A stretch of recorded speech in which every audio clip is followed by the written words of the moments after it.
Bienvenue à ce nouveau webinaire présenté par Afrinic, l'équipe de Capacity Building. Le sujet d'aujourd'hui porte sur le projet, comment monter un projet de déploiement d'IPv6, comment monter un projet qui soit réaliste.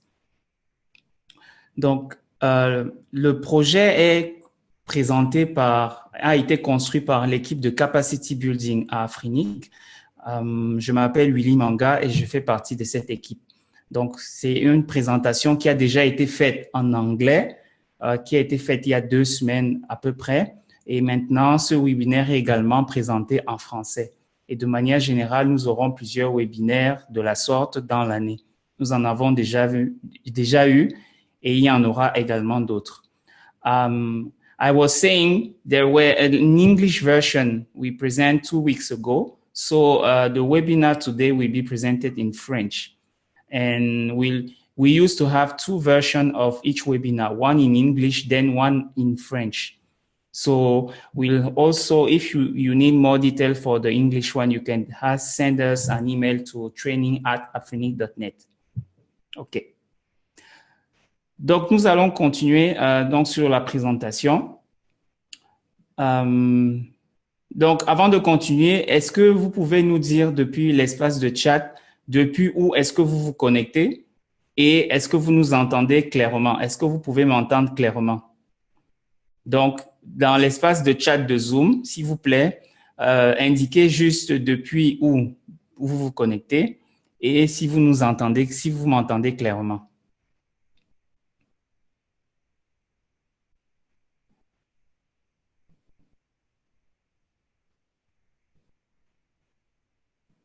OK.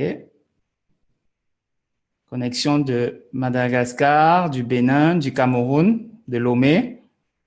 OK. Yaoundé, Brazzaville. OK. OK. Donc, Yaoundé au Cameroun. OK. Pour ceux qui viennent d'arriver, je demandais de nous indiquer depuis où est-ce que vous vous connectez. Écrivez dans la fenêtre de chat et si vous nous entendez clairement, s'il vous plaît.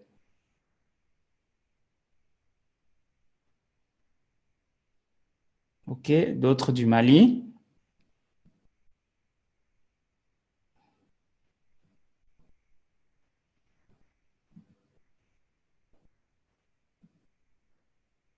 Sénégal également. Le son est correct.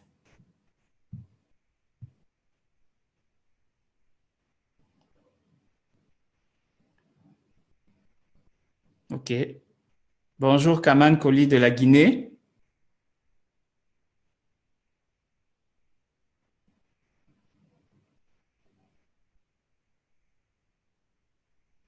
OK.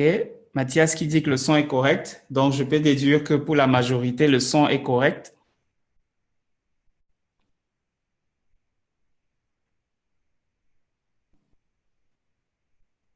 OK. Judolphin qui est connecté depuis Pointe-Noire.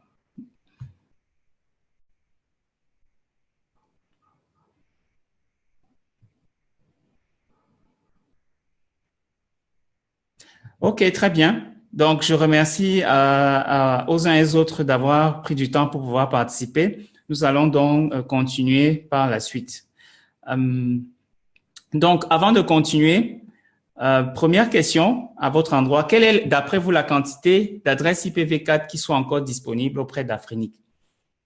D'après vous, quelle est la quantité d'adresses IPv4 qui sont encore disponibles auprès d'Afrenic? Pour répondre, vous devez aller sur un site Internet et nous allons l'utiliser tout au long de ce webinaire, menti.com. Et le code que vous devez taper, c'est 80 94 28. Donc, vous allez sur menti.com. Le code à taper, c'est 80 94 28. Nous allons utiliser menti.com durant tout ce webinaire pour pouvoir interagir ensemble par des jeux de questions-réponses. Donc, je lance le webinaire.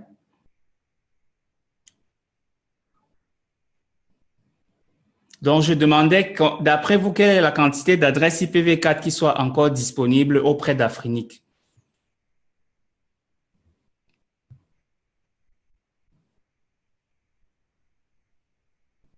Donc, je répète, il faut aller sur www.menti.com et vous tapez le code qui s'affiche à l'écran, 80 94 28. Et vous pourrez répondre.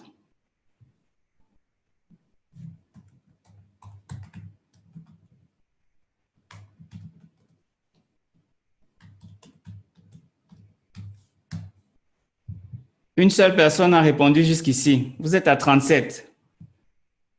Quelle quantité d'adresses IPv4 pensez-vous qui soit encore disponible auprès d'Afrinic? Il vous reste 45 secondes pour répondre. Je rappelle que nous allons beaucoup utiliser menti.com. Donc, je vous encourage à pouvoir ouvrir une page sur menti.com et à nous donner votre avis. 3 personnes nous ont donné un avis. 3 sur 37. C'est peu. Il reste 25 secondes. 5 personnes. Combien d'adresses IPv4 sont encore disponibles dans le pool d'Afrinic d'après vous? 1/8, un peu plus qu'1/10, 1/4 ou 1/16.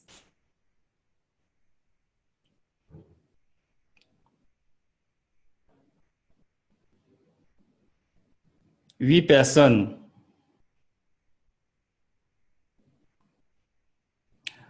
OK.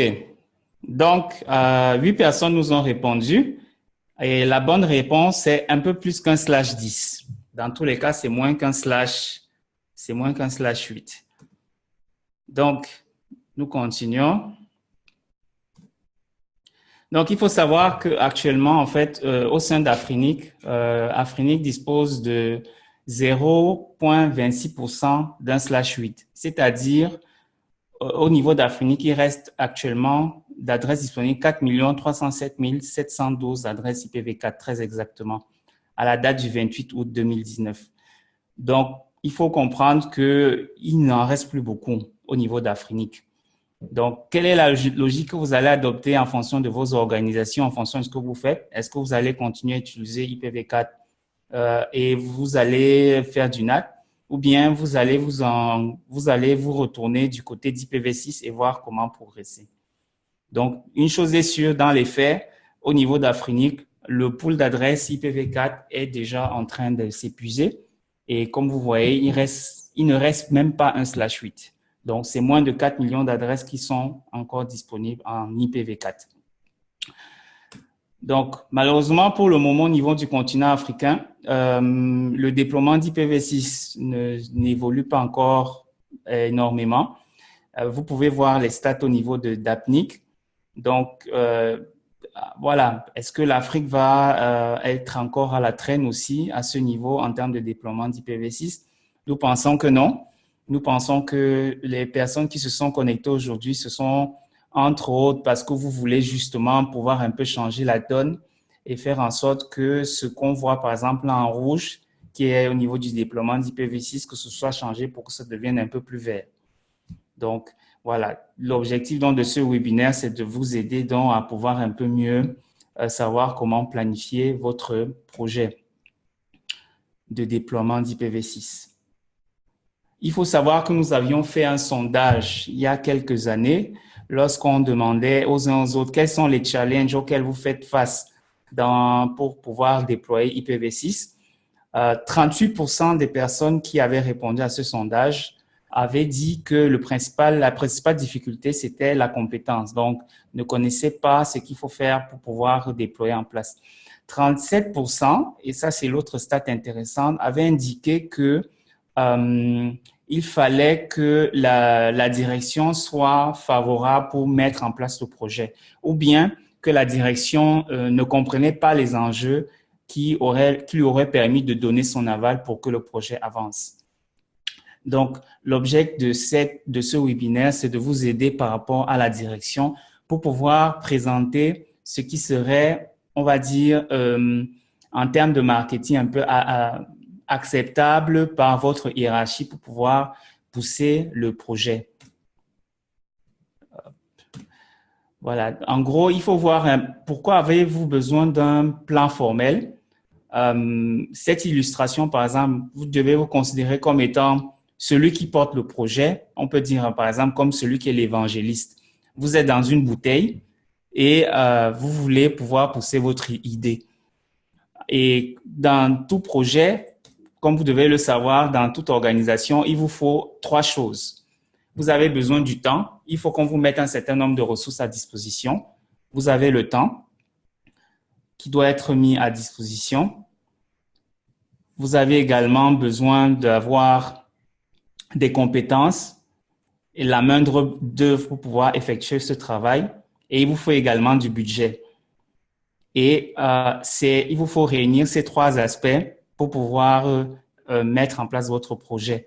Donc, je répète encore, considérez-vous dans cette illustration comme étant dans la bouteille et vous voulez faire émerger votre idée. Et celui qui peut vous faire sortir de la bouteille, suivant votre organisation, c'est celui qui a la compétence ou bien suffisamment de pouvoir pour pouvoir vous débloquer du temps ou vous aider à pouvoir acquérir la compétence ou vous aider à avoir le budget. Donc, c'est le manager qui se trouve à la sortie de la bouteille et qui peut vous faire sortir de la bouteille avec votre idée de déploiement d'IPv6.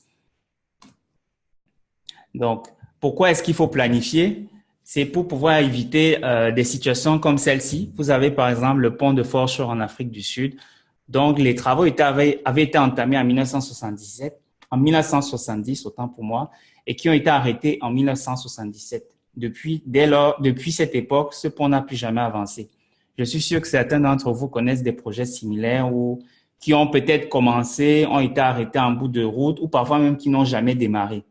Généralement, ça peut être dû au fait que peut-être on n'a pas étudié tous les aspects nécessaires pour que le projet puisse être monté convenablement. Donc, c'est des choses qui sont arrivées et nous essayons de vous aider à ne plus reproduire les mêmes problèmes. Avant de continuer, une autre question. Actuellement, dans vos réseaux respectifs, quel est le niveau de déploiement d'IPv6? Dans vos réseaux respectifs, quel est le niveau de déploiement d'IPv6? J'espère que cette fois-ci, nous aurons plus de personnes.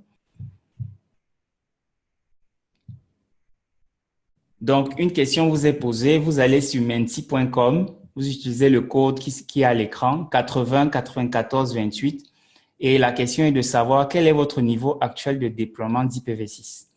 Est-ce que vous avez un préfixe? Est-ce que le préfixe est annoncé via BGP? Est-ce que le cœur de réseau fonctionne en IPv6?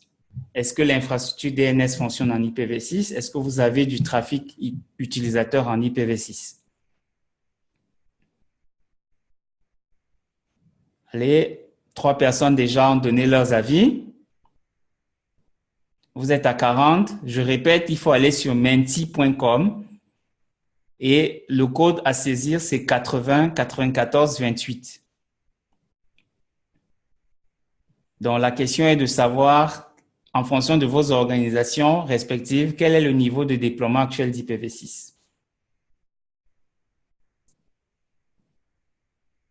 11 personnes ont déjà donné leur avis. Allez, on peut atteindre quand même au moins 25.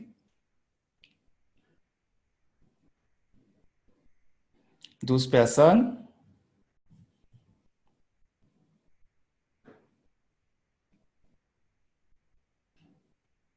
16 personnes.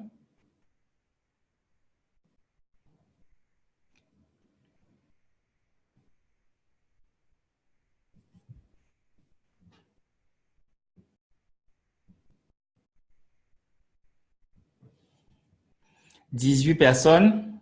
Où sont les 22 autres personnes?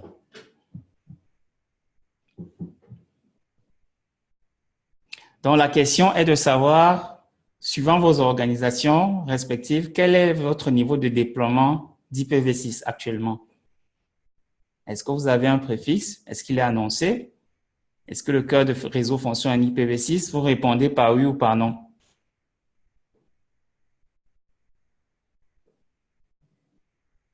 On laisse encore un peu de temps.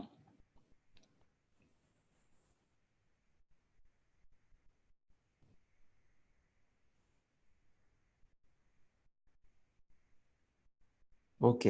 Au moins la moitié déjà.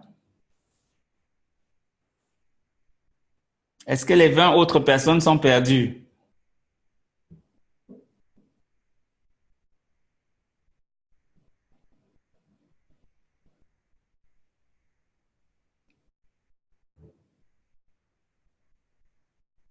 OK. En tout cas, pour le moment, par rapport aux 20 personnes qui ont déjà répondu, euh, 2 personnes ont indiqué qu'elles ont un préfixe IPv6. Oui, question.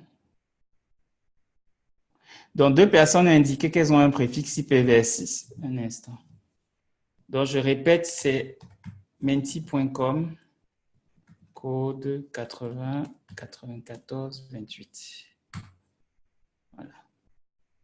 Donc, Salomon Thienou, en fait, nous utilisons l'espace menti.com pour recueillir vos avis et pour que vous puissiez participer. Ça permet d'interagir avec les différents participants. Donc là, actuellement, la question posée, c'est donc de savoir quel est le niveau actuel de déploiement d'IPv6. Donc, jusqu'ici, nous avons donc 2 qui ont déjà un préfixe IPv6.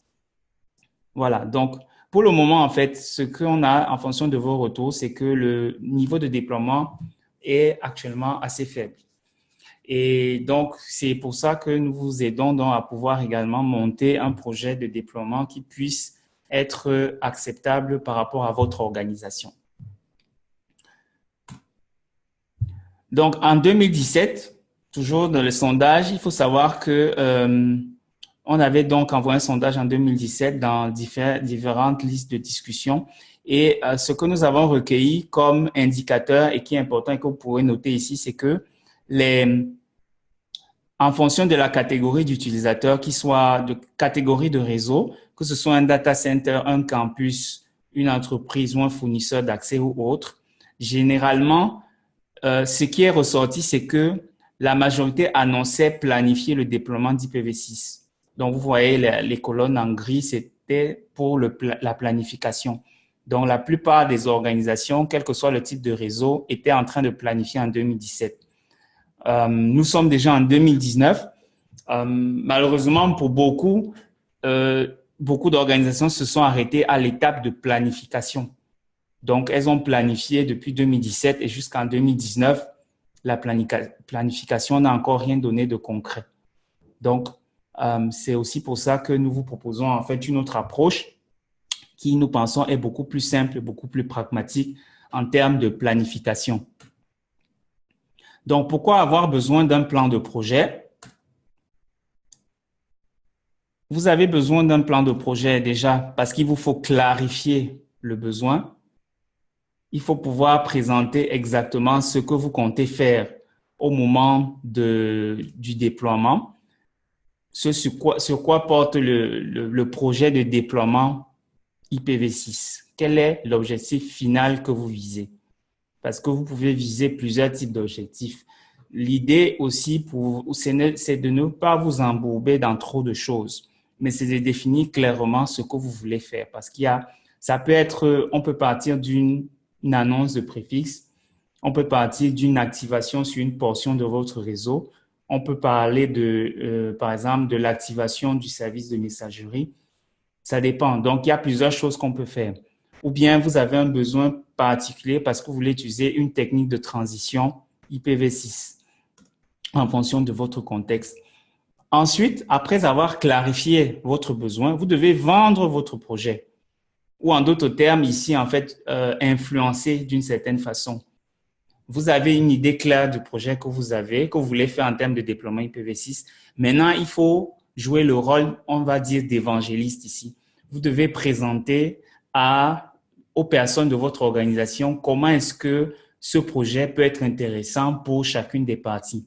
Par défaut, ce sera pour on va dire, votre supérieur hiérarchique direct. Après, ça dépend de votre contexte. Ça peut être le manager général, ça dépend. Mais après avoir clarifié, le second aspect important, c'est qu'il faut vendre ce projet. Donc, ce n'est plus vous, à votre étape tout seul maintenant. Vous devez aller présenter à d'autres personnes au sein de l'organisation, des personnes qui vont vous aider justement à pouvoir faire avancer le projet. Donc, on a parlé de la clarification, de vendre le projet. Et donc, quand vous vendez le projet, en fait, il faut parler le langage des décideurs. Parce que n'oubliez pas, par exemple, quand on parle d'IPv6, a priori, pour beaucoup, vous avez un background technique. Par contre, celui qui va être votre manager ou celui qui va être à la tête de l'organisation n'a pas le background technique. Donc, c'est important pour vous de parler dans les termes que lui, il va comprendre, que le manager va comprendre. Parce que si vous ne parlez pas dans ces termes, bon, vous aurez dit ce que vous voulez dire, c'est peut-être bien beau sur le plan technique, mais pour l'utilisateur, pour le décideur, ça n'a pas de valeur. Par exemple, un décideur, un manager, ce qui a de la valeur pour beaucoup, ça peut être par exemple combien ça coûte ou bien est-ce qu'on fait des économies. Donc, dans la manière de présenter votre projet, vous devez mettre en avant des aspects qui vont aider le décideur, lui, par rapport à ce qu'il attend en fait de l'organisation, à quoi ça va servir. Est-ce que ça rapporte plus quelque chose en termes d'argent? Est-ce que ça nous met en avant peut-être sur, on a besoin de plus de visibilité? Est-ce que ça nous crée une visibilité supplémentaire? Dans les milieux universitaires, est-ce que ça nous permet, par exemple, de pouvoir faire travailler plus facilement des étudiants ou bien parce qu'on a des étudiants qui doivent travailler sur certains projets en matière d'IPv6? Donc, ça dépend. Une chose est sûre, vous devez parler en fonction, vous devez présenter en fonction des besoins de votre organisation et de ce qu'attendent vos décideurs. Et le troisième aspect, donc après avoir clarifié, après avoir vendu également le projet, vous devez également engager maintenant les équipes. C'est-à-dire, vous devez, après avoir obtenu l'accord, vous devez mettre tout ça en œuvre et faire avancer le projet en lui-même. Étant entendu qu'ici, c'est vous qui êtes en fait le responsable du projet. Or, vous êtes le responsable du projet, mais vous allez dire, bon, vous n'êtes pas le gestionnaire. Vous ne savez peut-être pas forcément où est-ce que vous devez commencer. Vous n'avez pas suivi une formation en gestion de projet. Vous êtes beaucoup plus technique. Vous occupez vraiment de tout ce qui est purement technique, gestion de projet et autres. Ça peut être quelqu'un d'autre au sein de votre organisation. C'est pas forcément vous. Bon, faut pas, il n'y a pas d'inquiétude à se faire. Comme je disais tantôt, nous vous proposons une approche qui est simple. Ce qu'il faut comprendre sur le principe, c'est que ce sont des approches incrémentales. Nous vous recommandons de commencer avec quelque chose de très simple, de telle sorte que progressivement, vous pourriez avoir quelque chose de plus élaboré. Donc, il s'agit ici de 10 éléments clés qu'on peut retrouver en réalité dans n'importe quelle gestion de projet. C'est pas strictement lié à IPv6. Ce sont des éléments que vous pouvez avoir en réalité lorsqu'on montre un projet, quel qu'il soit. Donc, nous disions qu'il faut vendre, donc il faut co-construire à votre manager pour obtenir un accord. Et le troisième, donc, c'est qu'il faut élaborer, développer, exécuter chaque étape importante du projet. Donc, clarifier. Ici, nous allons donc vous présenter en fait les 10 éléments clés que nous estimons être importants donc, pour pouvoir présenter votre projet. Est-ce que jusqu'ici, il y a des questions? Si vous avez des questions, il y a une section Q&A où vous pouvez poser vos questions. Comme ça, on pourra y répondre soit directement, soit vers la fin de la séance. Donc, si vous avez des questions, vous pouvez déjà les poser dans la section Q&A et comme ça, on y répond progressivement ou à la fin de la séance.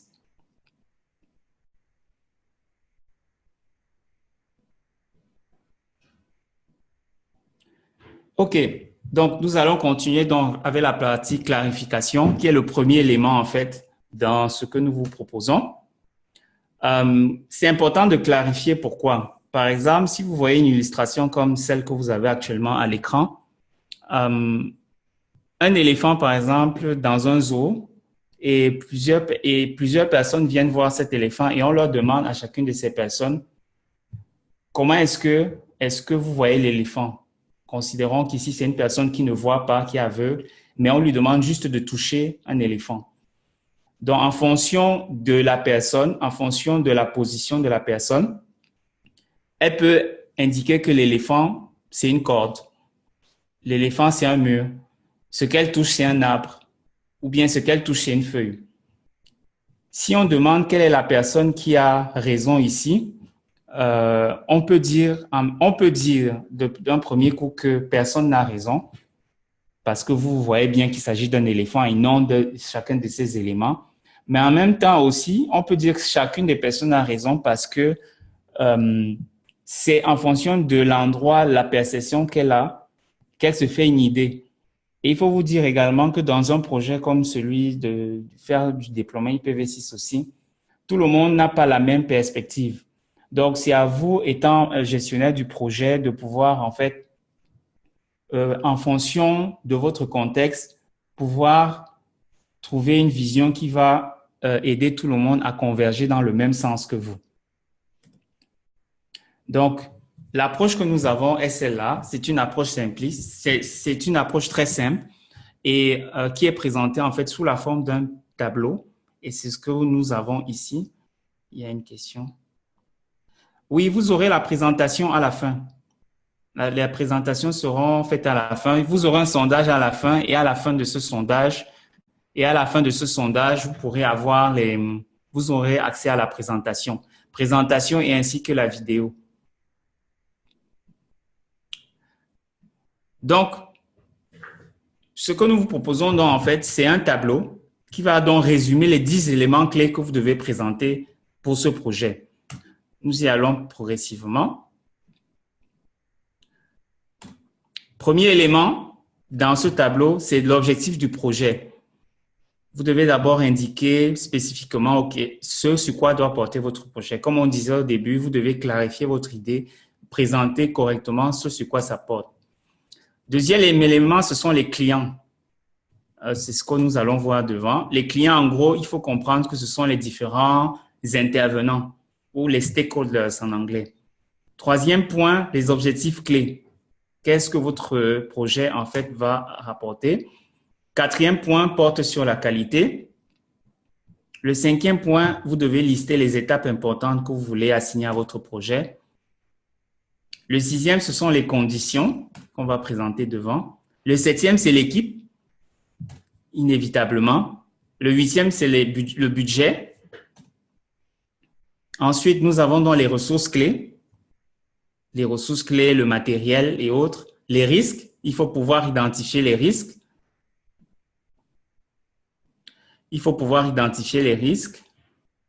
Ensuite, les derniers aspects portent en fait sur la portée. Le 11, en fait, quand nous disons dans le collimateur, c'est-à-dire votre projet, qu'est-ce qui doit être pris en compte et hors du contexte et qu'est-ce qui ne doit pas être pris en compte dans ce projet. Donc, le premier point qui porte sur l'objectif du projet, comme je disais, c'est vous devez définir clairement pourquoi est-ce qu'on doit effectuer ce projet.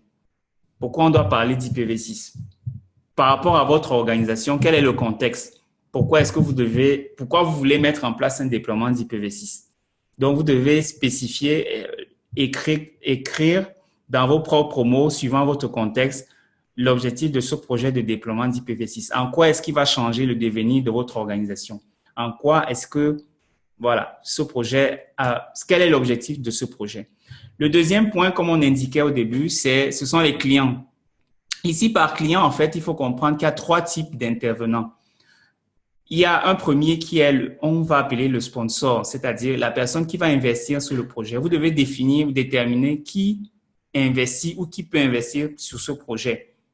Investir, bien sûr, ça porte sur les ressources. Et les ressources, ça peut être le temps, ça peut être les ressources humaines, ça peut être des ressources financières. Donc, vous devez trouver qui est le sponsor ou qui peut être le sponsor pour votre projet. En deuxième point, c'est le propriétaire qui peut démarrer et arrêter le projet. Ça peut être, par exemple, vous-même qui êtes le responsable du projet ou celui qui a initié le projet. Donc, ça peut être vous le propriétaire. Maintenant, autre aspect important, c'est qui sera le récipiendaire, à qui bénéficie le projet. Est-ce que c'est un projet que vous faites seul dans votre coin, dans l'organisation et vous dites, OK, je fais ça pour moi, ou bien est-ce que vous faites ça pour des récipiendaires bien précis? Ça peut être, par exemple, un fournisseur d'accès, ça peut être pour vos clients résidentiels, pour vos clients entreprises. Une université, ça peut être pour ses laboratoires, ses étudiants. Une entreprise, même, ça peut être pour son staff. Ça dépend. Ou bien un fournisseur de cloud, ça peut être parce que, justement, il veut fournir des ressources IPv6 à tous ses clients qui lui demanderont, en fait, des préfixes. Donc, vous devez identifier qui sont vos clients. Troisième aspect, les objectifs clés. Qu'est-ce que le projet va livrer à chacun de vos clients? Est-ce que c'est un nouveau produit? Est-ce que c'est un nouveau service? Est-ce que ce sont des idées ou bien est-ce que c'est un savoir-faire? Donc, vous devez identifier les objectifs clés de ce projet de déploiement d'IPv6. Quatrième, c'est la qualité. Ici, en termes de qualité, on veut savoir qu'est-ce qui rendra votre client heureux. Qu'est-ce qui va l'aider qu'est-ce qui va faire en sorte qu'il soit satisfait de l'aboutissement de ce projet. Vous devez définir ça en fonction de votre organisation. Inversement aussi, qu'est-ce qui peut ruiner l'expérience du client? Rappelez-vous que en termes de client, ici, nous avons identifié le sponsor, le propriétaire, mais ça peut être vous. Mais après, c'est surtout les récipiendaires. Donc, par rapport à surtout les récipiendaires, qu'est-ce qui peut les rendre fiers ou satisfaits de ce projet? Et également, qu'est-ce qui peut ruiner l'expérience de votre récipiendaire? Ça peut être, par exemple, parce que en termes de ruiner l'expérience, les récipiendaires n'aimeraient pas avoir un réseau qui soit down. C'est-à-dire que pour le récipiendaire, pour vos utilisateurs, c'est pas important pour eux que ce soit IPv4, IPv6, ça c'est vous, c'est sur le plan technique, d'accord? Ce que lui veut, de toute façon, c'est un réseau qui fonctionne et qui fonctionne bien. Donc ça, c'est un aspect à prendre en compte, par exemple. Qu'est-ce qui peut rendre votre client heureux? Ça dépend. Ça peut être parce que vous avez besoin vous pouvez avoir grâce à ça peut-être plus de visibilité. Vous allez être une des organisations qui a déployé avant d'autres organisations un certain nombre de choses en IPv6 et qui aussi peut-être peut vous apporter la valeur ajoutée plus tard lorsque les gens demanderont des compétences. Dans les universités, ça peut être parce que vous avez un certain nombre de projets déjà dessus et c'est beaucoup plus facile que ce soit mis à disposition dans votre réseau. Donc ça, c'est sur la qualité. Cinquième point très important, bien évidemment dans tout projet, une date de démarrage, une date de fin. Vous devez bien sûr les identifier.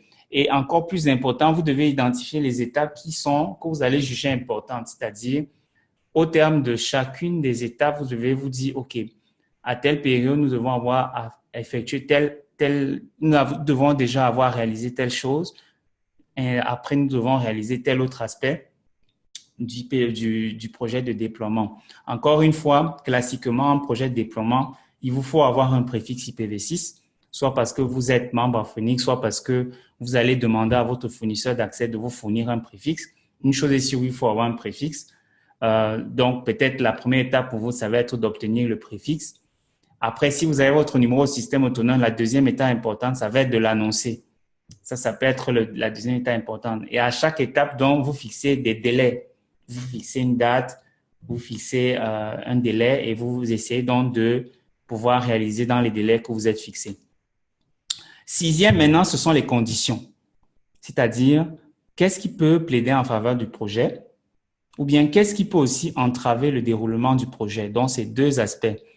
Les conditions dans le sens positif qui peuvent vous aider, vous, à pouvoir à déployer ce projet. Et également aussi, qu'est-ce qui peut entraver, quels sont les différents obstacles en fait à ce projet. Ça peut être sur le plan physique, parce que vous avez des équipements, vous avez peut-être des équipements qui ne sont pas encore compatibles PV6. Donc, vous pouvez le prendre, ça c'est un aspect négatif, donc ça peut entraver le déroulement du projet. Inversement, aussi, vous avez des équipements qui sont déjà compatibles, qui fonctionnent très bien. Donc, ça peut plaider en votre faveur. Et quand je dis plaider ici, ça veut dire, lorsque vous montez un projet, justement, au niveau du décideur, encore une fois, un aspect important, c'est sur le coût financier. Est-ce que ce que votre décideur va vous demander, peut vous demander, OK, vous voulez qu'on utilise IPv6, est-ce que ça ne va pas me demander des licences supplémentaires? Est-ce que par rapport à mon réseau, il ne me faut pas acquérir des licences? Et est-ce que nous, s'il faut acquérir, est-ce qu'on a prévu ce coût dans le budget pour cette année ou pour l'année prochaine? Donc, voilà, c'est des choses comme ça qu'il faut prendre en compte. Donc, il y a des aspects physiques, il y a des aspects financiers, il y a des aspects humains aussi. Parfois aussi, ce qui peut entraver le déroulement du projet, c'est juste que vous avez des gens qui ne veulent pas. C'est tout. C'est-à-dire que ça fonctionne très bien jusqu'à l'heure actuelle. Pourquoi vouloir changer? Et votre manager, lui, il estime que ça fonctionne très bien. Il ne voit pas de raison pour laquelle il devrait devrait changer ou devrait utiliser autre chose alors que tout ce qui est là marche correctement et parfaitement bien. Donc, ça peut entraver le déroulement du projet. Ce qui compte à ce stade pour vous, c'est d'identifier justement qu'est-ce qui plaît dans votre faveur et qu'est-ce qui entrave justement au bon déroulement de ce projet. Septième point, l'équipe. Inévitablement, un projet, quel qu'il soit, généralement, ne peut pas se mener à bien tout seul. Donc, vous allez identifier une équipe. Idéalement aussi, c'est toujours mieux que l'équipe soit, on va dire, soit multidisciplinaire, soit qu'elle fasse partie de plusieurs départements. Mais généralement, pour un projet de déploiement IPv6, c'est généralement une personne dans l'organisation qui porte parce que soit elle a des connaissances dessus, ou bien elle a compris l'intérêt de pouvoir utiliser IPv6, donc elle est seule. Mais même si elle est seule, dans tous les cas, il faut qu'elle puisse, cette personne doit pouvoir former une équipe.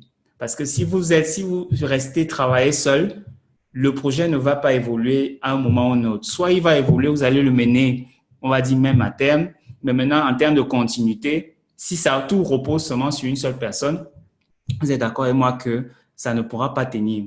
Donc, il vous faut constituer également une équipe. Huitième aspect, le budget. Donc, pour tous les aspects que vous allez mettre en avant, généralement, il y aura un coût. Ici, budget, bien sûr, il faut voir en termes d'argent, mais aussi, ce qui est important aussi, vous pouvez aussi estimer en termes de temps. Parce que vous allez travailler sur une activité, ça signifie que vous n'allez pas travailler sur d'autres. Donc, idéalement, il faut toujours le mieux possible planifier. Et même si vous avez prévu pouvoir justement travailler sur un projet de déploiement IPv6, une erreur souvent que certains font, c'est de se dire, OK, non, on va commencer l'année prochaine parce qu'on n'a pas de budget pour IPv6 ou pour pouvoir entamer un projet de déploiement. Mais la question que vous devriez aussi vous poser, c'est en fonction de quoi est-ce que vous allez définir ce budget si vous n'avez pas déjà commencé à étudier la question.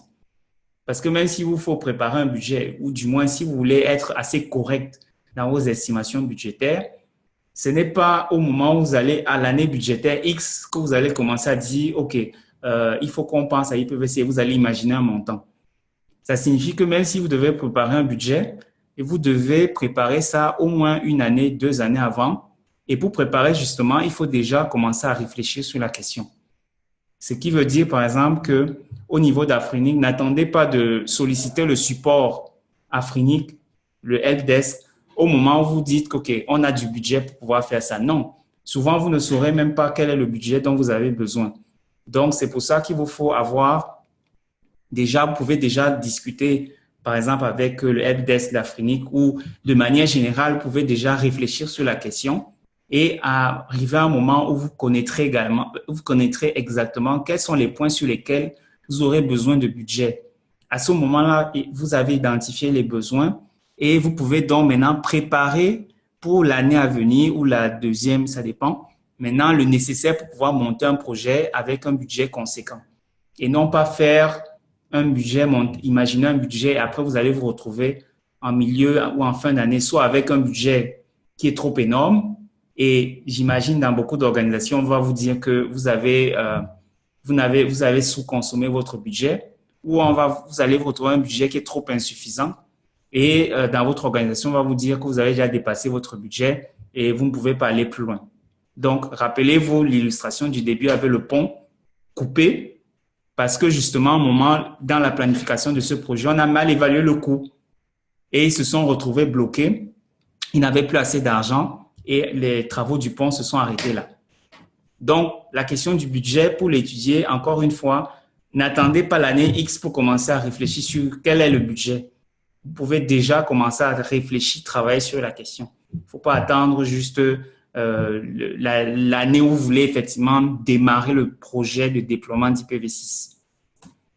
Neuvième aspect, les ressources clés, c'est-à-dire ici tout ce dont vous pouvez avoir besoin en termes de ressources. Espace de travail, des outils. Par exemple, ça peut être vous avez besoin d'espace de simulation ou de test avant de faire de la production. Est-ce que vous avez besoin de salles de réunion pour pouvoir discuter? Est-ce que vous avez besoin de ressources documentaires ou est-ce que vous avez plus simplement en fait besoin d'une formation? Donc, vous allez identifier les ressources clés. Ou bien est-ce que vous pouvez trouver le nécessaire si vous êtes bloqué sur un aspect, tel ou tel aspect d'IPv6. Donc, vous devez mentionner les ressources clés qui sont à votre disposition. Ensuite, les risques. Par risque ici, il faut faire la différence avec ce qu'il y a dans les conditions. Les risques ici constituent en fait ce qui est indéterminé. Dans les conditions, on a par exemple parlé du fait que vous pouvez avoir un manager qui aime le NAT. Donc, il ne voit pas la nécessité de pourquoi est-ce qu'il faudrait travailler sur IPv6. Là, dans cet exemple, vous avez déjà un risque, vous avez déjà en fait une condition qui est identifiée. Dans les risques ici, c'est plutôt ce qui est indéterminé, c'est-à-dire que, par exemple, il peut arriver, peut-être dans votre organisation, il y a une fluctuation du personnel.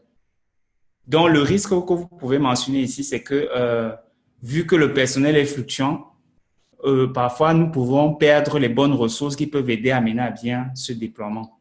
Donc, vous mentionnez, par exemple, ce type d'éléments dans la section risque. Donc, je répète, les risques, c'est tout ce qui constitue les événements indéterminés.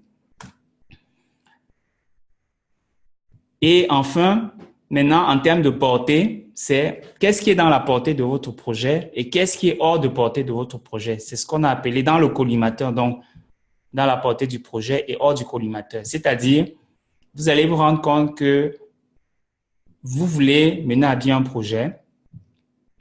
Peut-être à un moment, si le projet, par exemple, évolue dans le bon sens, et c'est ce que nous vous souhaitons à vous tous, progressivement, d'autres départements, d'autres personnes vont vous demander, est-ce que vous ne pouvez pas aussi rajouter ça? Disons, par exemple, que votre objectif, c'était de pouvoir annoncer sur, activer dans le cœur de réseau IPv6, dans votre cœur de réseau, par exemple. Par cœur de réseau ici, en fonction du réseau, bien sûr, ça dépend. Donc, l'objectif, c'était par exemple de pouvoir activer ou de, disons, l'objectif, c'était de pouvoir, par exemple, router les préfixes IPv6 de vos clients. Donc, à votre niveau, vous n'avez pas besoin de l'activer sur tout le cœur du réseau. Maintenant, en interne, vous avez des départements qui vous disent, mais IPv6, là, ça fonctionne bien pour nos clients. Pourquoi est-ce qu'on ne fait pas aussi ça chez nous une fois? Et après, parmi les départements, vous avez par exemple un département qui s'occupe de la messagerie qui dit, mais il faut une fois qu'on passe le serveur de messagerie sur IPv6 qui puisse également communiquer en IPv6. Donc, c'est à vous maintenant de définir, est-ce que par rapport à la demande que vous avez reçue, est-ce qu'il faut le prendre en compte dans ce projet, donc dans le collimateur, ou est-ce que c'est une demande qui est hors du projet, donc hors du contexte? Parce que n'oubliez pas que vous êtes fixé un projet, un objectif au début, et vous essayez le plus possible de respecter votre objectif. Donc, vous devez identifier tous les besoins ou tous les éléments qui peuvent être vraiment contenus dans le projet et qu'est-ce qui peut ne pas être contenu dans le projet. Donc, qui n'est pas strictement obligatoire pour que votre projet puisse avancer. Donc, voilà pour les aspects. Donc, comme on indiquait, en gros, c'est l'approche simple, donc on vous indique, c'est d'avoir un tableau comme celui-ci dans lequel vous allez donc consigner ces différents éléments. Avant maintenant de pouvoir élaborer un projet qui soit beaucoup mieux élaboré, avec certainement l'aide maintenant de quelqu'un qui est mieux outillé en gestion de projet et qui va vous aider à formuler. Mais l'idée, c'est que sur un tableau, peut-être sur un format A0, A0, A1, que vous puissiez coucher l'ensemble des principales idées pour pouvoir mener à bien le projet de déploiement IPv6. Donc, c'est l'approche que nous suggérons, qui est de commencer progressivement. Donc, nous résumons donc, on a dit, le premier aspect, c'était l'objectif du projet. Ensuite, de définir les clients, les objectifs clés, de voir les aspects de qualité, qu'est-ce qui peut satisfaire ou bien qu'est-ce qui peut ruiner l'expérience client, quelles sont les conditions favorables et conditions défavorables, les étapes. Vous avez également l'équipe, le budget, très important bien sûr, les ressources, les risques, et de définir la portée. Qu'est-ce qui est dans le collimateur et qu'est-ce qui est hors du contexte sont les aspects très importants. Voilà. Avant de continuer, est-ce que vous avez des questions? N'oubliez pas, les questions, vous pouvez les mettre dans la session Q&A. Et s'il y en a qui veulent également prendre la parole, vous pouvez également cliquer sur Raise Your Hand, donc levez la main et nous allons vous donner la parole. Donc, il y a Mathias qui a levé la main. Je vais lui donner la parole. Oui, Mathias, bonjour, tu peux parler.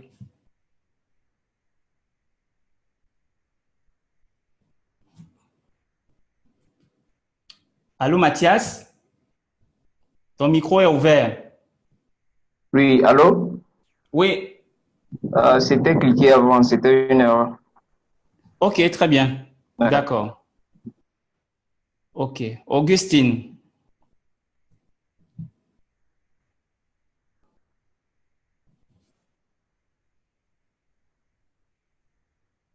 Augustine, tu peux parler.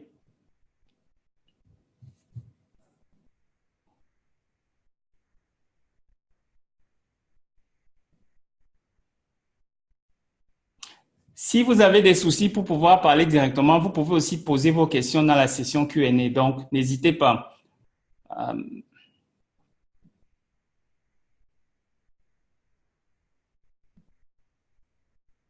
Hello.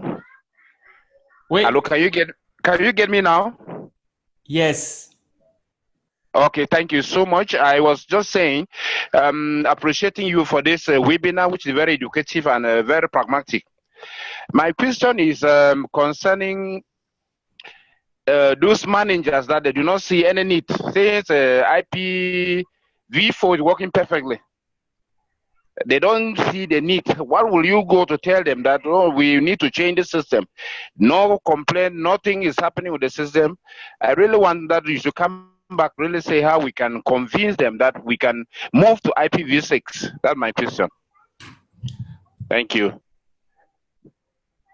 Okay, thank you, Augustine. For your question, I can say that it depends on your context and your organization.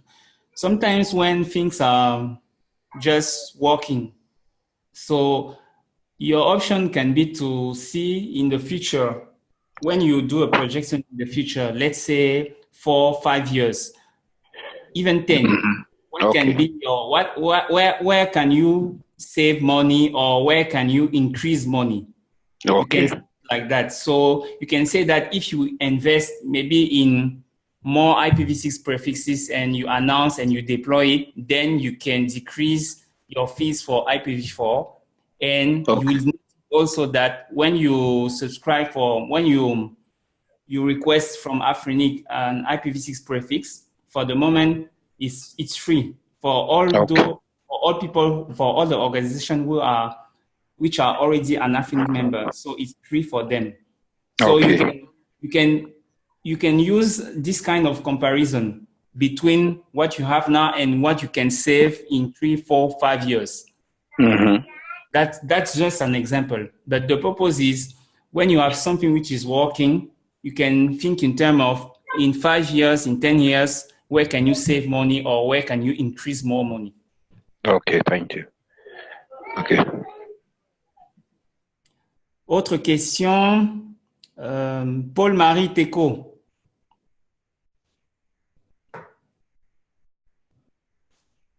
Paul-Marie, tu as la parole.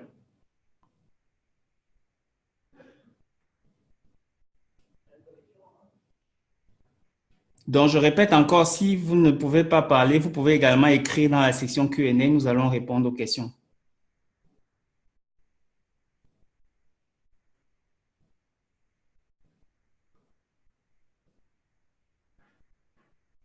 OK, je vais donner la parole à quelqu'un d'autre pour ne pas trop perdre de temps.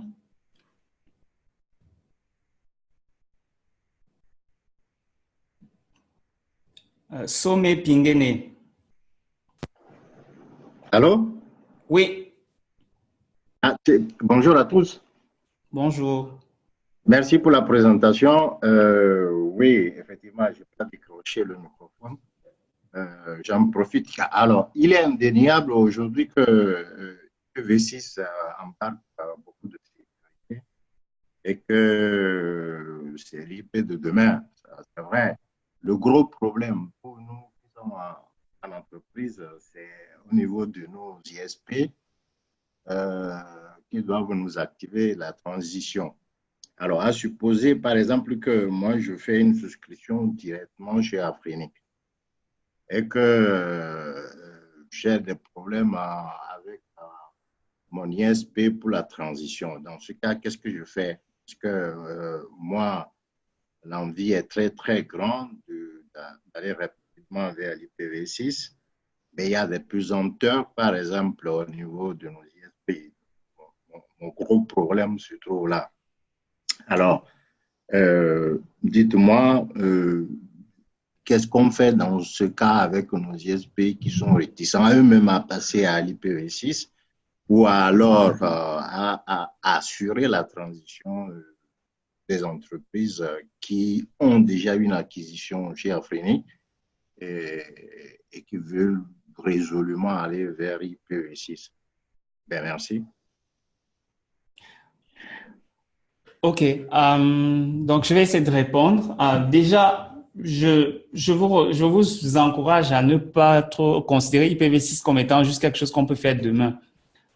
Juste pour votre gouvernement, il y a déjà des réseaux, même en Afrique. Au début, je vous ai présenté une carte qui était rouge, mais il faut savoir qu'en même temps, il y a déjà beaucoup de déploiements. Beaucoup, c'est relatif, mais il y a déjà des déploiements en cours et particulièrement depuis au moins déjà 3-4 mois. Nous notons quand même un certain nombre de déploiements qui ont lieu. Donc, il faut vous dire que les choses bougent beaucoup. Et moi, je serais même agréablement surpris si, par exemple, c'est un aspect sur lequel le continent africain, malgré le fait qu'il y ait encore des Super 4, que les réseaux se prennent de l'avant en développant déjà IPv6. Donc, maintenant, par rapport à des difficultés liées à votre fournisseur, il y a plusieurs approches. Par rapport à ce qu'on a dit, par exemple, dans les obstacles, on a parlé à un niveau des aspects humains. Il faut savoir que souvent aussi, les réseaux à la base, comme les réseaux dans la vie de tous les jours, c'est d'abord les hommes qui les font. Parfois, il suffit de contacter la bonne personne dans une organisation pour que les choses avancent. Dans mon organisation précédente, par exemple, le déploiement dans mon pays n'était fait par personne. Mais parce que je connaissais dans le réseau du fournisseur d'accès qu'on avait les bonnes personnes à qui il faut poser des questions, et parce que je savais ce qu'il fallait pour convaincre ma hiérarchie, les choses ont pu avancer. Bien sûr, ça, c'est seulement un exemple. Maintenant, ce qu'il faut juste vous dire, c'est que vous devez en fait étudier votre contexte. Vous devez très bien étudier votre contexte. Quels sont vos atouts? Quels sont vos obstacles? Quels sont vos atouts? Ça peut être, par exemple, si vous pouvez être membre Afrinic, si vous avez la possibilité d'avoir un préfixe, si vous avez déjà une liaison IP, un accès Internet, même si c'est seulement IPv4, même dans ce contexte, vous pouvez également utiliser IPv6. Là, c'est en faisant plutôt, en utilisant une technique de transition dans votre propre réseau. Donc, c'est également possible. C'est ce que je veux juste, en fait, vous amener à comprendre de manière générale. À l'heure actuelle, il n'y a rien qui empêche beaucoup des réseaux que vous avez de pouvoir utiliser IPv6. Que ce soit parce que, même si c'est votre fournisseur d'accès qui dit que non, lui ne veut pas annoncer. Si vous avez déjà une liaison IPv4, vous pouvez utiliser une technique de transition. Ça va marcher. Si c'est parce que c'est le fournisseur qui dit qu'il n'a pas de client qui lui demande IPv6, le fournisseur, lui, peut déjà l'activer à son niveau à certaines portions du réseau en attendant d'avoir des clients. Et maintenant, en termes de techniques de transition, il y en a énormément. Donc, il faut vous dire qu'en fonction de votre contexte, il y a une façon de résoudre ou bien de commencer à résoudre votre problème. Est-ce que j'ai répondu à la question ou donné des éléments au moins? Oui, tout à fait.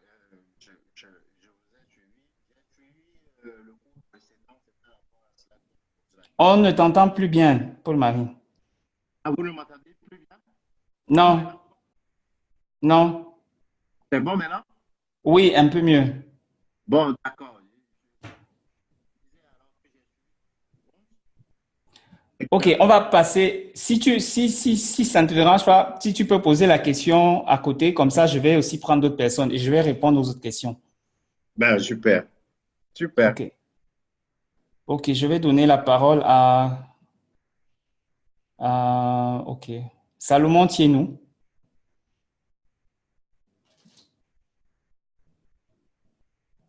Vous me recevez? Oui. OK. Merci beaucoup pour la présentation. C'est vraiment pratique. Nous comprenons, bon, disons, je comprends. Mais ma question se situe au niveau de là où vous avez parlé c'est-à-dire les parties 11, les étapes 11 et 12, quoi. Là, je n'ai pas vraiment bien saisi dans les collimentaires et hors du contexte. Ça, c'est la première question. Maintenant, la deuxième, bon, je ne sais pas si vous pouvez m'aider à répondre à ça. Vous dites que pour commencer le projet, vous devez d'abord être un détenteur d'un préfixe X. Je me pose la question, est-ce que le préfixe X au niveau de l'Afrique, on peut l'avoir personnellement, c'est-à-dire personnellement, ou bien c'est seulement livré aux organisations? C'est là mes deux questions, quoi. Si c'est compris, merci. OK, donc je vais répondre rapidement. La première question, merci déjà pour les questions. 11 et 12, en fait, ça concerne donc la portée. En anglais, on parle du scope. Donc, c'est-à-dire que c'est de savoir, c'est dans votre projet, c'est que vous identifiez clairement dans votre projet, quels sont les éléments qui sont effectivement, qui cadrent avec ce que vous voulez faire. Bon, le plus facile peut-être, ça peut être qu'est-ce qui ne va pas cadrer. Je donne un exemple qui était que vous, par exemple, vous souhaitez pouvoir, on va dire, activer IPv6 au niveau de votre infrastructure DNS. D'accord? Ça, c'est votre projet. Maintenant, peut-être d'autres personnes dans votre organisation, votre réseau, ou votre département se rendent compte que mais ça marche et ils vous demandent maintenant, mais non. Ou bien, ils voient comment vous êtes en train de monter le projet et ils viennent vous demander, mais est-ce que tu peux pas aussi donc faire en sorte que ça marche, par exemple, pour la messagerie ou bien est-ce que tu peux pas t'arranger à ce que le site web ou les différents sites web aussi soient consultables en IPv6? C'est vous, en tant que gestionnaire du projet, qui déterminez maintenant si c'est hors de votre projet ou si vous pouvez prendre ça en compte. Donc, c'est ça un peu l'objectif de la portée. Maintenant, sur la deuxième question concernant les ressources, oui, les ressources par défaut, en fait, c'est pour les organisations.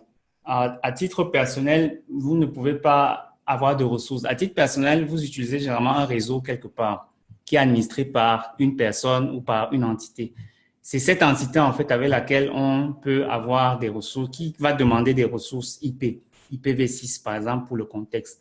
À titre personnel, généralement aussi, il y a des outils de transition qui peuvent vous permettre de faire des tunnels. Vous connaissez déjà, par exemple, des VPN que vous utilisez déjà en IPv4. Il y a également des VPN, en fait, il y a également des outils de transition qui peuvent vous permettre d'utiliser depuis votre réseau IPv6 aussi. Alors, ça, c'est à titre personnel. Donc, c'est ce que je pouvais dire. Je vais rapidement répondre aussi aux questions qui ont été posées.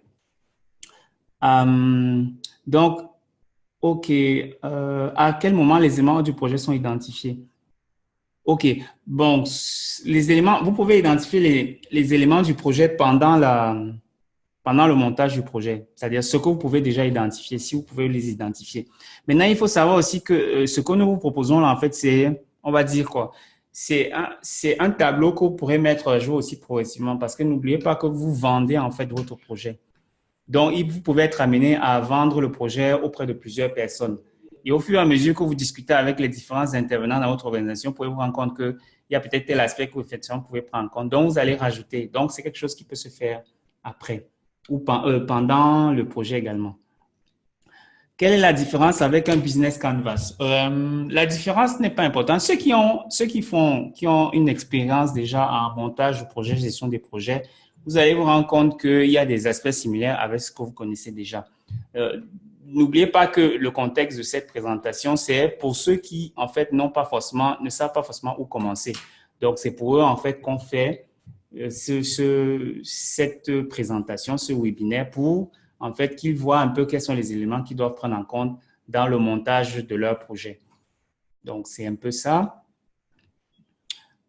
Voilà, OK.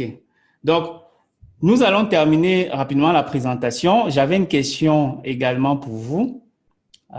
Donc, c'était des petits exercices. On va terminer là-dessus. C'était, vous allez essayer de classifier un peu vos challenges. Donc, vous allez aller sur Menti à nouveau. On y va. OK. Donc, la question, en fait, c'est pourquoi vous voulez déployer IPv6? Donc, vous allez sur menti.com, vous avez un code et vous répondez. Pourquoi voulez-vous déployer IPv6?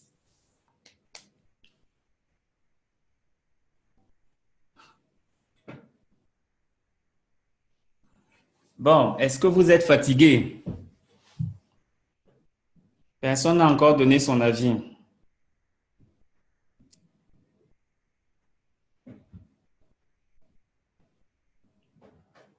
Pourquoi voulez-vous déployer IPv6? Pour l'aspect sécurité. Bon, c'est discutable parce que par défaut, IPv6 n'est pas sécurisé.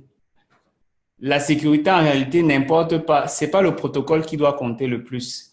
La sécurité, c'est quelque chose que vous faites indépendamment du protocole. Il y a des bonnes pratiques que vous devriez avoir, que ce soit sur IPv4 ou IPv6. Une seule personne? Personne d'autre n'a d'avis? Ou ne sait pourquoi elle veut déployer?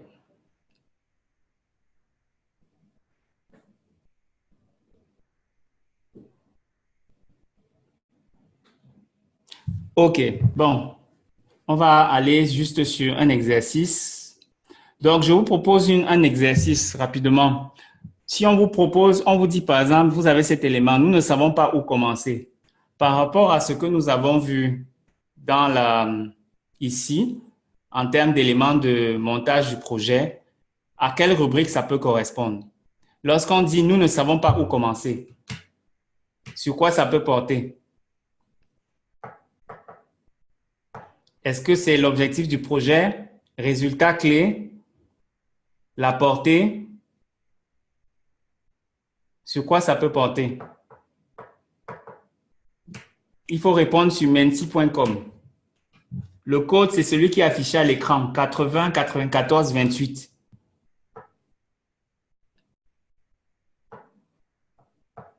Je vous laisse encore 15 secondes. Donc, si on vous dit « nous ne savons pas où commencer », cette phrase peut correspondre à quel élément parmi les différents éléments que nous avons proposés? Encore 5 secondes. 10 personnes, 11 personnes.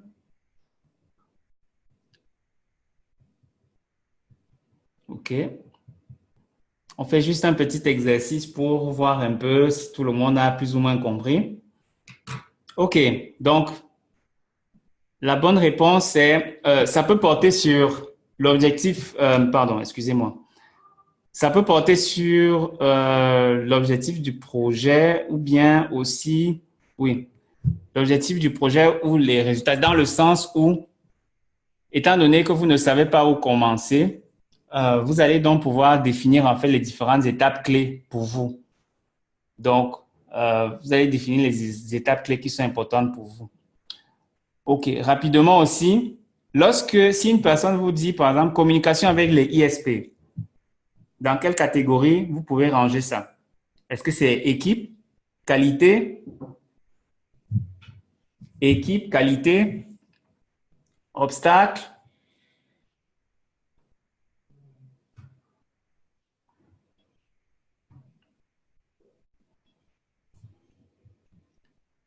Bon. Certains disent que c'est un risque. On range ça dans la section qualité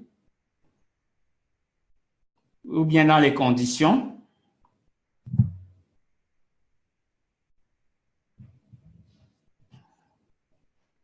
OK, donc on va montrer la bonne réponse. Oui, ça peut être un risque. D'accord? Ça peut être un risque parce que si vous pouvez avoir une difficulté avec votre fournisseur d'accès, si vous n'arrivez pas à communiquer, vous pouvez le classer dans la catégorie des risques. Ne pas créer des temps d'indisponibilité majeurs. Sur quoi ça peut porter? Ne pas créer des temps d'indisponibilité majeurs. Dans quelle section de votre canvas vous pouvez indiquer ça? Pardon. Dans quelle section du projet est-ce que ça doit figurer? Ne pas créer des temps d'indisponibilité majeurs.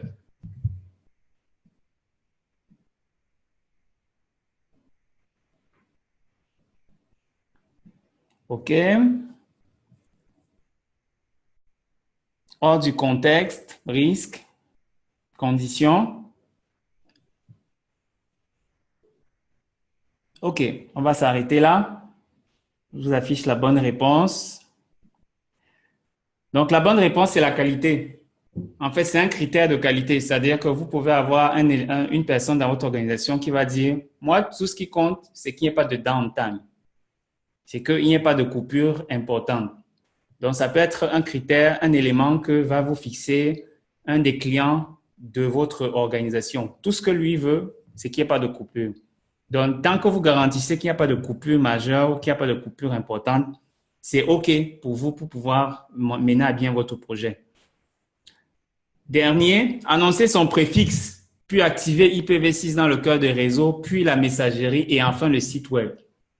Dans quelle catégorie vous pouvez classer cet élément? Annoncer son préfixe, puis activer IPv6 dans le cœur des réseaux, puis la messagerie et enfin le site web.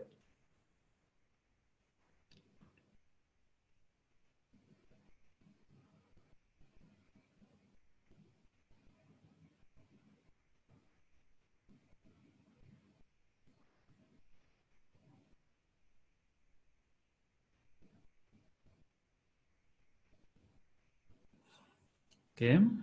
Encore 10 secondes.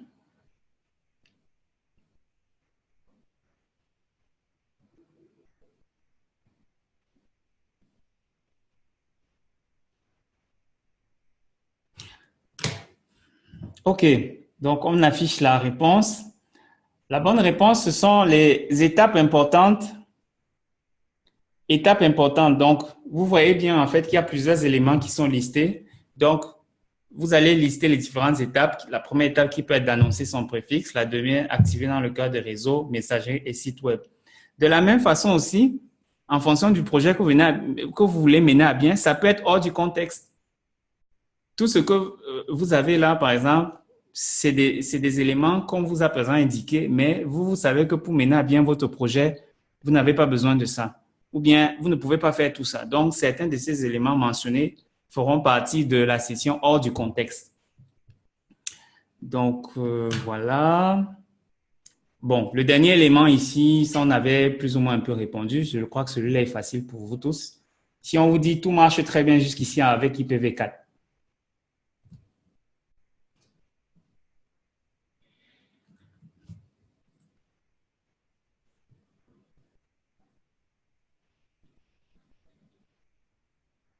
Si on vous dit tout marche très bien jusqu'ici avec IPv4.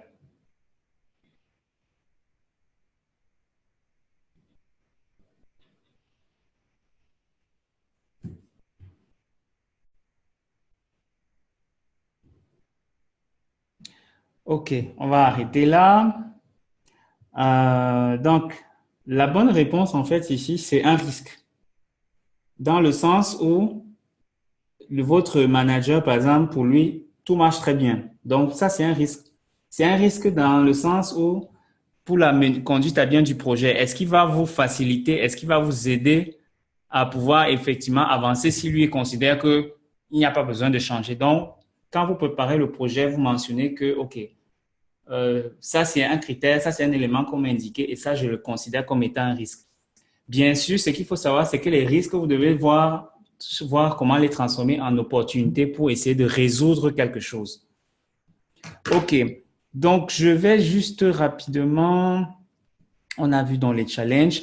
C'est important donc de pouvoir définir les challenges, de pouvoir clarifier. Pourquoi? Parce que si vous ne clarifiez pas bien, vous pouvez avoir un problème comme ce que vous avez sur cette illustration qui est que au début, deux parties se sont entendues pour construire, pour s'interconnecter.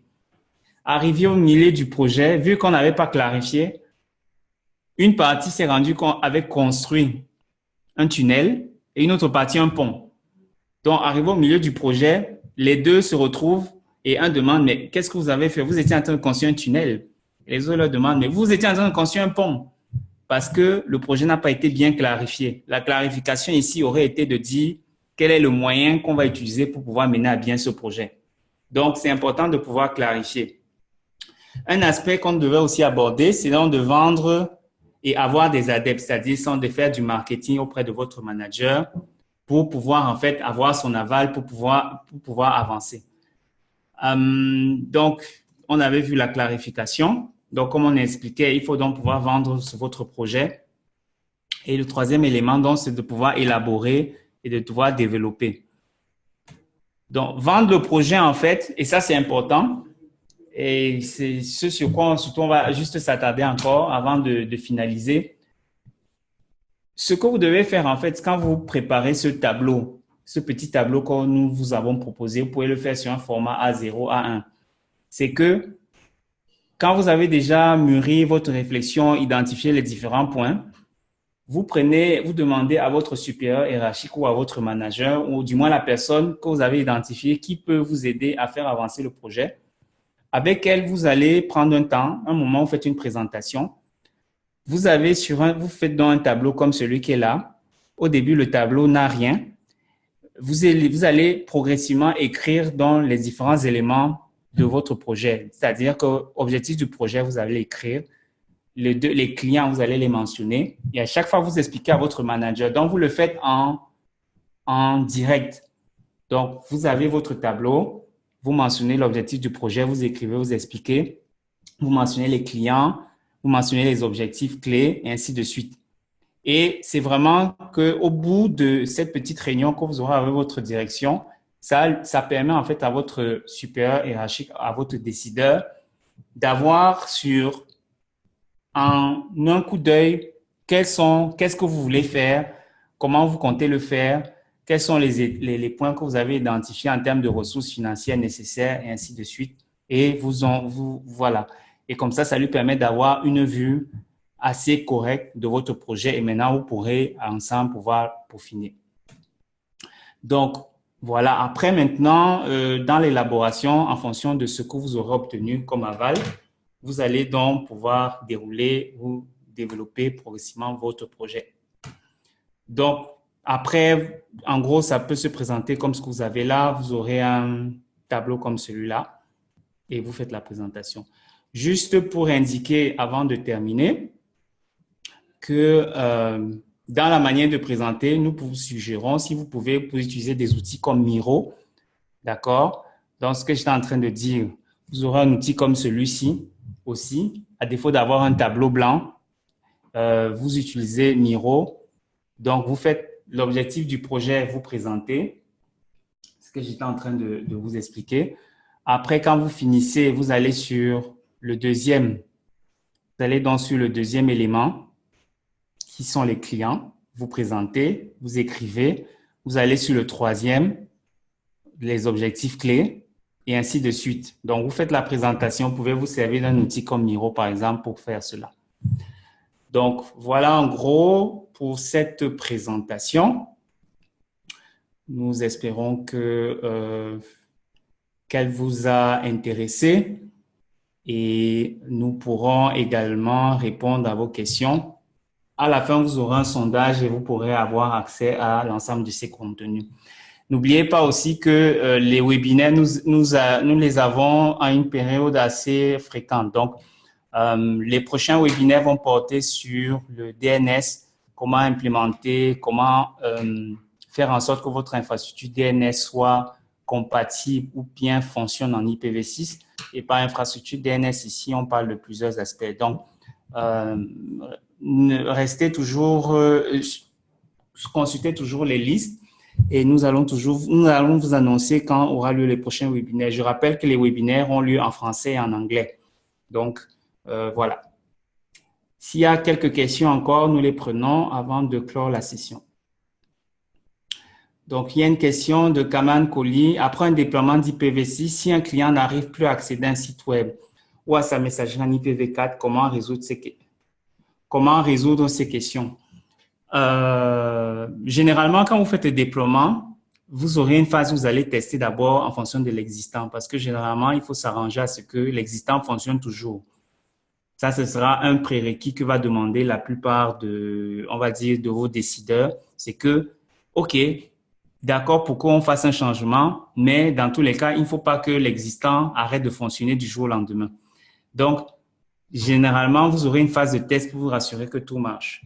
Maintenant, après, si un client n'arrive plus à accéder, là, ça dépend. Il y a plein de façons de résoudre ça. Ça peut être un problème ponctuel parce que peut-être il y a quelque chose qui n'est plus activé. Il faut consulter au niveau des logs. Il faut savoir où se trouve le problème. Est-ce que c'est chez l'utilisateur final, dans le réseau du fournisseur? Donc, il y a plusieurs éléments à prendre en compte. Mais après aussi, l'objectif, c'est de pouvoir faire en sorte que tout soit accessible en IPv6 seulement. OK.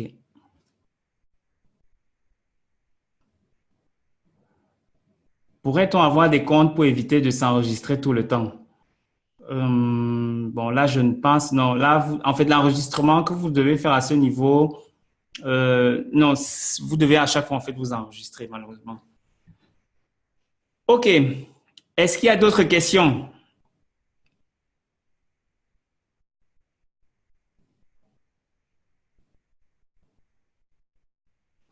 OK. Est-ce qu'il y a un rapport entre l'adressage IPv4 et IPv6? Je ne sais pas quel rapport tu veux, DocB, mais l'adressage IPv4, c'est en 32 bits, celui en IPv6, c'est 128 bits. Donc, après, IPv6, c'est Internet Protocol version 6, c'est-à-dire c'est une mise à jour du protocole IP qui est en version 4. Paul-Marie, non, les adresses sont… Non, pour chaque webinaire, vous devez vous inscrire. OK, la question de Rodrigue, comment Afrinic peut nous aider pour la mise en œuvre concrète? Donc, Rodrigue, ce qu'il faut savoir, c'est que Afrinic a un support, un helpdesk qui est mis à disposition de tous ceux qui sont membres Afrinic. Et donc, il suffit de booker un lien à travers ce support et le support va se charger de vous assister dans la conduite de votre projet. Donc, ce qu'on fait, donc il y a un lien sur le site web, mais je pourrais revenir dessus. Il faudra poser la question plus tard.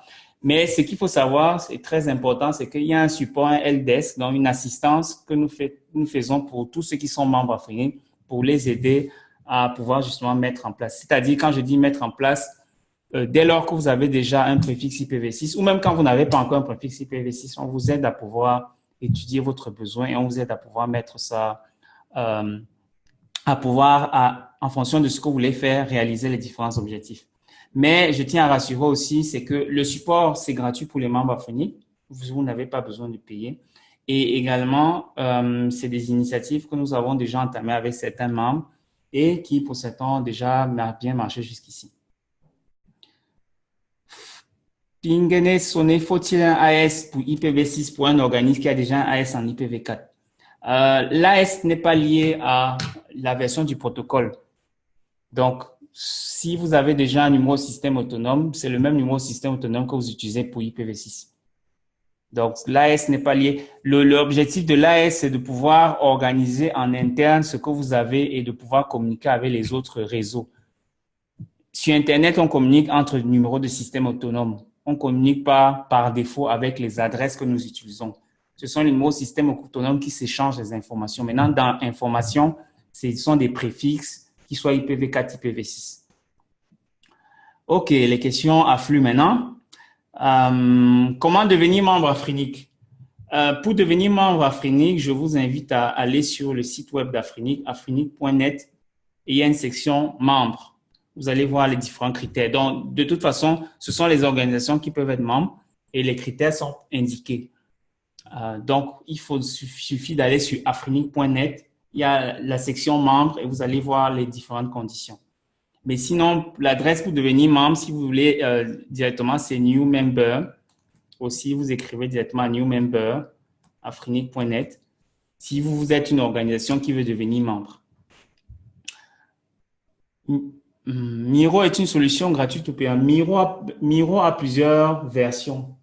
Donc, il y a jusqu'à un certain niveau gratuit. Après, vous devez débourser pour pouvoir avoir d'autres fonctionnalités. Alors, comme l'un demande, pouvez-vous m'expliquer au mieux l'aspect sécuritaire d'IPv6? Bon, l'aspect sécuritaire d'IPv6. On ne peut pas parler de ça en juste 2-3 minutes. Mais comme je disais un mot tantôt, le problème que les gens ont parfois, c'est qu'ils se focalisent sur un type.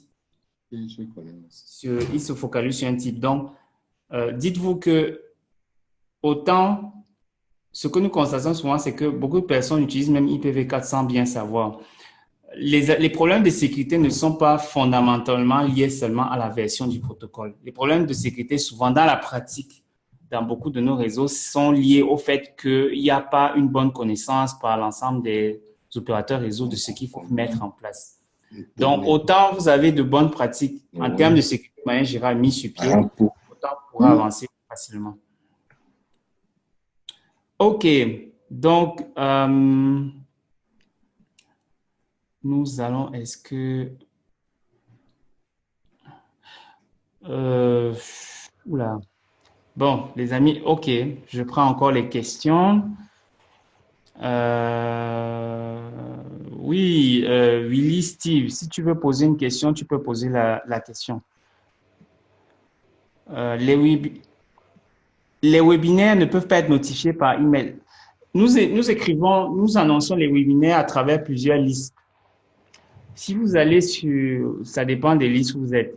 En fait, par plusieurs moyens, quand je dis même liste, il y a des listes annonces, il y a la liste AfriPV6. Vous avez ces listes sur le site d'Afrinic. Vous pouvez aller sur le compte Twitter d'Afrinic. Vous allez également, à chaque fois qu'il y a un nouveau webinaire, il est présenté là-bas. Donc, vous pouvez utiliser ça. Même sur Facebook aussi, vous pouvez aussi suivre la page Facebook d'Afrinic et vous pouvez avoir ces informations. Mais par défaut, vous avez les mailing lists où vous pouvez vous abonner, particulièrement la liste annonce d'Afrinic, où vous allez voir régulièrement poster en dehors de tous les événements, ce qui concerne les webinaires aussi. Oui, bien sûr qu'Afrinic accompagne les FAI qui veulent implémenter. Je parlais tantôt le support Helpdesk, Helpdesk d'Afrinic. Pour le Helpdesk, en fait, il vous faut d'abord vous allez répondre à un formulaire, à un sondage, et c'est à travers ce sondage que nous allons vous accompagner. L'accompagnement est gratuit pour ceux qui sont déjà membres Afrinic.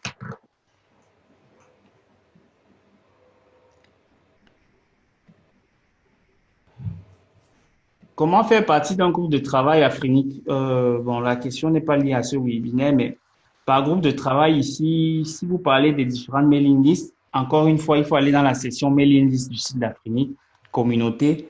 Vous allez voir en fait les différentes listes où vous pouvez participer, que ce soit sur les discussions de policy ou autres.